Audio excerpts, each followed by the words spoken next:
বিসমিল্লাহির রহমানির রহিম। জীবন থেকে আরও একটি দিন হারিয়ে গেল। হ্যাঁ, বলছি আজ আমার জন্মদিন ছিল।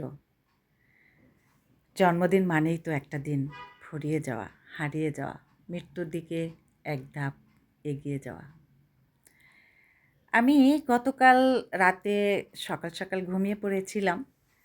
তো রাত 12টার দিকে দেখি মেয়ে আর মেয়ের বাবা ওরা দুজনেই আমার কাছে আসলো, এসে আমাকে টেনে তুললো। তোলার পরে ড্রয়িং রুমে যেয়ে দেখলাম কেক, গিফট এগুলো রেডি।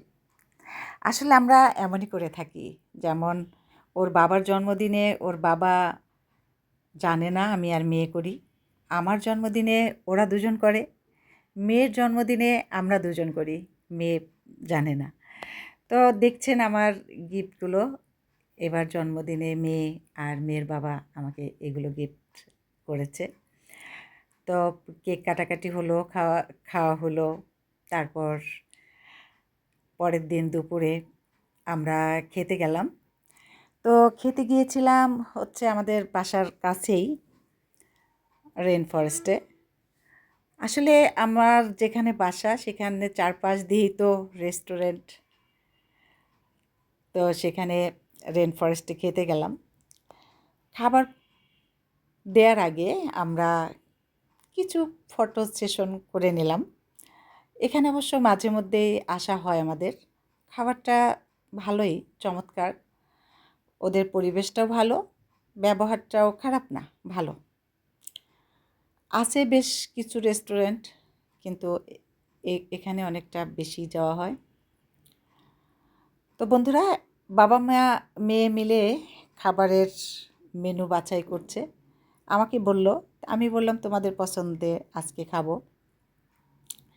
দুজনে খাবার অর্ডার করে আবার মোবাইল নিয়ে দুজনে ঘাটাঘাটি করছে, এটা ওটা বলছে। তো আমাদের আজকের মেনুতে ছিল ফ্রাইড রাইস, চিকেন ফ্রাই আর চিকেন সিজলিং। খাবারগুলো মেয়ে এবং আমার দুজনেরই পছন্দ। ওর বাবার আবার চিকেন ফ্রাই খুব পছন্দ। তো খাবার অর্ডার দিয়ে আবার একটু ঘোরাঘুরি, ফটো সেশন, দুষ্টুমি, গল্প এগুলোই করছিলাম, বেশ আড্ডা দিচ্ছিলাম। তো খাবারের আশায় বসে আছি। রেস্টুরেন্টে খাবার মানেই তো ওয়েট করতে হবে, অপেক্ষা করতে হবে, তারপর খাবার দেবে। হ্যাঁ, দিল চামিচ আর প্লেট দেওয়ার পরে ওগুলো নিয়ে বসে রইলাম। বসে থাকার পরে আস্তে আস্তে একটা একটা করে খাবার চলে আসলো। তবে একটাও ভালো যে এটা আসলে গরম এবং তাৎক্ষণিক করে দেয়। আরেকজনের খাবার দেরি তো সইছে না, চিকেন ফ্রাই তার খুব প্রিয়, সে একটা নিয়ে শুরু করে দিলেন। তারপর খাবার চলে আসলো। আসার পরে আমরা তিনজনকে খাইয়ে দিলাম। খাইয়ে দেওয়ার পরে আস্তে আস্তে গল্প করছি, আরও কী কী করা যায়, কোথায় ঘুরতে যাব, এগুলো সব কিছু অ্যারেঞ্জ করছি। মেয়েটা আসছে, কিন্তু মেয়েটা থাকবে না বেশিক্ষণ। মেয়েটা 2-3 দিন ধরে আসছে। ওর বাবার 25 তারিখে জন্মদিন ছিল, ওই দিন আসতে পারেনি, পরের দিন এসছে। তারপর তিনজনের মিলে একটু ঘোরাঘুরি হলো, খাওয়া দাওয়া হলো, একটু মজা হলো, খুনসুটি হলো, সব কিছু মিলিয়ে চমৎকার একটা দিন আমরা অতিবাহিত করলাম। খাবার আগে একটা ফোন আসলো কুরিয়ার সার্ভিস থেকে। তো আমার একটা প্রিয় ছেলে আছে, আমি রান্নাবান্না করি, আমার নতুন পেজে রান্নাবান্না দেখেও, যার কারণে জন্মদিন উপলক্ষে আমাকে অনেকগুলো নারিকেল সে গিফট করেছে। আমি তো অবাক হয়ে গিয়েছি।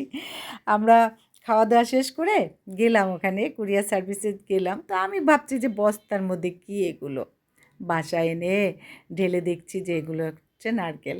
খুব ভালোই লাগলো, মজা লাগলো যে আসলে গিফট পেতে তো সবারই ভালো লাগে, আর এমন একটা গিফট তো আরও ভালো লাগে। এতগুলো নারকেল, আমার অনেক দিন পিঠা খাওয়া হবে।